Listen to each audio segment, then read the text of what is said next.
Ammonia Solvay process जो है, इससे हम सोडा ऐश बनाते हैं। सोडा ऐश एक वीक बेस है और इंडस्ट्री में बड़ा ज़्यादा ये यूज़ होता है। तो अमोनिया सॉल्वे प्रोसेस से किस तरह से सोडा ऐश को बनाया जाता है, ये हम इसकी आज की वीडियो में इसकी डिस्क्रिप्शन देखेंगे।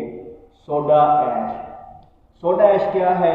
सोडियम कार्बोनेट, इसको धोबी सोडा भी कहते हैं, इसको वाशिंग सोडा भी कहते हैं। फ़र्क ये है कि जो इसकी हाइड्रेटेड फॉर्म है, अगर इसमें डेका हाइड्रेट है, 10 वाटर मॉलिक्यूल आ जाए तो उसको हम कहते हैं वाशिंग सोडा। ये हमारे पास सोडा ऐश है। पानी आएगा तो फिर इसको कहेंगे वाशिंग सोडा। और इसी तरह से मीठा सोडा जो है वो सोडियम बाइकार्बोनेट, ये मीठा सोडा। इसे बेसिकली हम पहले मीठा सोडा बनाएंगे, फिर इस मीठे सोडे को जब हम हीट करेंगे तो फिर हमारे पास ये सोडा ऐश बनेगा। मौजूदा ज़माने में अमोनिया सॉल्वे प्रोसेस जो है वो बड़ा अच्छा एक मेथड है, इकोनॉमिकल है, ईजी है, रॉ मटीरियल बड़ा आसानी से अवेलेबल है, इसको यूज़ करते हैं। तो हम देखते हैं ammonia Solvay process. Ammonia Solvay process में हमारे पास जो रॉ मटीरियल है वो तीन इसमें रॉ मटीरियल हमें चाहिए। सबसे पहले नाम से पता है कि आपको ना अमोनिया चाहिए इसमें। दूसरे नंबर पे आपको इसमें साल्ट चाहिए, NaCl, जो कि सोडियम देगा हमें। और तीसरे नंबर पे हमें चाहिए लाइमस्टोन। ये जो लाइमस्टोन है ये हमें CO2 प्रोवाइड करेगा कि लाइमस्टोन की हम रोस्टिंग करवाएंगे 900 डिग्री सेल्सियस पे।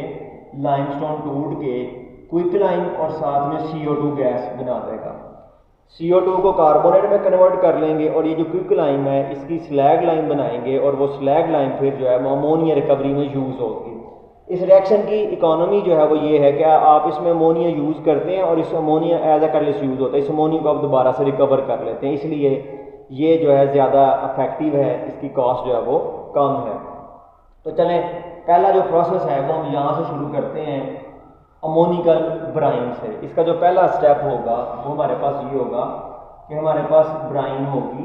ब्राइन हम जो है वो बनाएंगे और ब्राइन हम किसको कहते हैं? कंसनट्रेटेड जो सोल्यूशन है, एक्वा सोल्यूशन है NaCl का, इसको हम कहते हैं ब्राइन।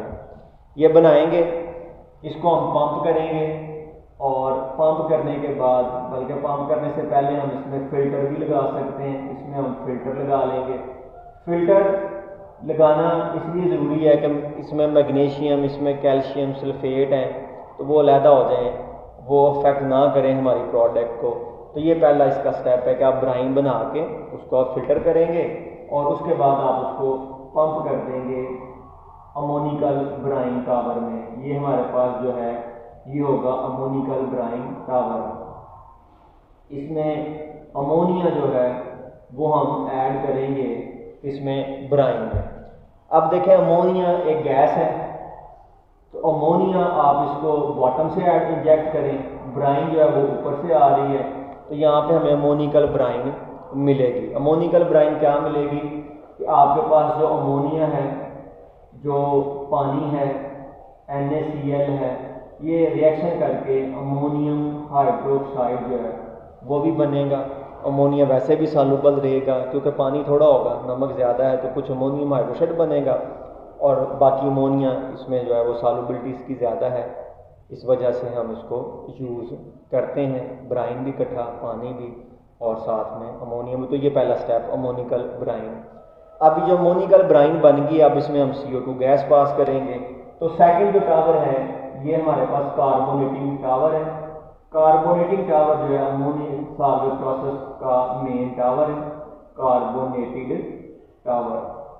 अब इस कार्बोनेटेड टावर में क्या होगा कि जो CO2 गैस है वो हम बॉटम से इंजेक्ट करेंगे और ये जो अमोनिकल ब्राइन है इसको टॉप से इंजेक्ट करेंगे। इसको कहते हैं काउंटर करंट फ्लो।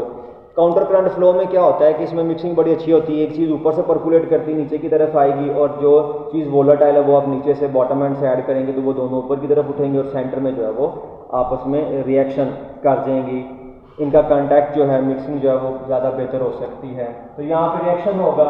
रिएक्शन के नतीजे में क्या हो रहा है कि NaCl ऊपर से, साथ में अमोनिया कह लें, अमोनियम हाइड्रोक्साइड आ रहा है, साथ में CO2 जा रही है। तो यहाँ पे पहले क्या बनेगा? पहले यहाँ पे बनेगा अमोनियम कार्बोनेट। अमोनियम चले बाइकार्बोनेट हम कहते हैं, अमोनियम बाइकार्बोनेट जो है वो बन गया। सोडियम इसको रिप्लेस करेगा तो ये बनेगा सोडियम बाइकार्बोनेट। तो इसके बॉटम से आपको सोडियम बाइकार्बोनेट मिलेगा, साथ में आपको NaCl जो है वो मिलेगा। फिर हम इसको फिल्टर करवाएंगे, NaCl को फिल्टर आउट करवा लेंगे और हमारे पास रह जाएगा सोडियम बाइकार्बोनेट। अब ये CO2 कहाँ से आ रहा है? इस रिएक्शन से। हमें एक फर्नेस भी चाहिए होगी,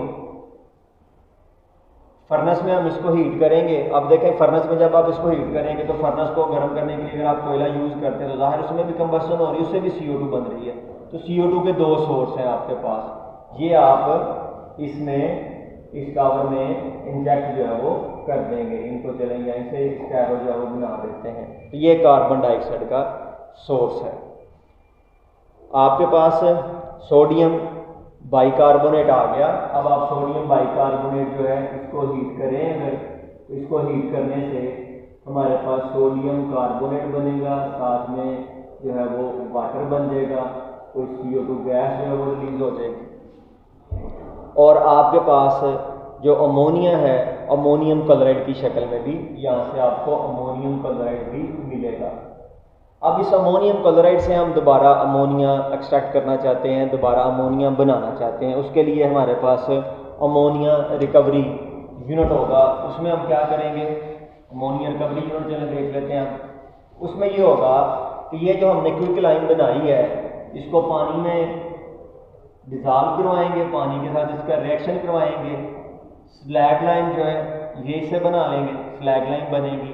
और वो जो अमोनियम क्लोराइड है और ये जो स्लैग लाइन है इनका आपस में रिएक्शन करवाएंगे अमोनिया रिकवरी टावर में दोनों का। इससे अमोनिया हमें दोबारा से जो है वो मिल जाएगा, साथ इसके कैल्शियम क्लोराइड एक वैल्यूएबल एजेंट है वो मिलेगा, साथ इसमें हमें जो है वो वाटर मिलेगा। तो ये रिएक्शन जो है वो हम यहाँ पे करवाएंगे। अमोनिया सिंथेसिस जो है वो यहाँ पे हम करवा लेंगे। तो अमोनिया हमें रिकवर हो जाएगा। कैल्शियम क्लोराइड हमें लाइमस्टोन खरीदना पड़ेगा क्योंकि वो कैल्शियम क्लोराइड बनेगा। तो कैल्शियम क्लोराइड भी एक वैल्यूएबल कंपाउंड है जिसको हम दोबारा से सेल आउट कर देंगे। तो ये हमारे पास है जी अमोनिया सॉल्वे प्रोसेस।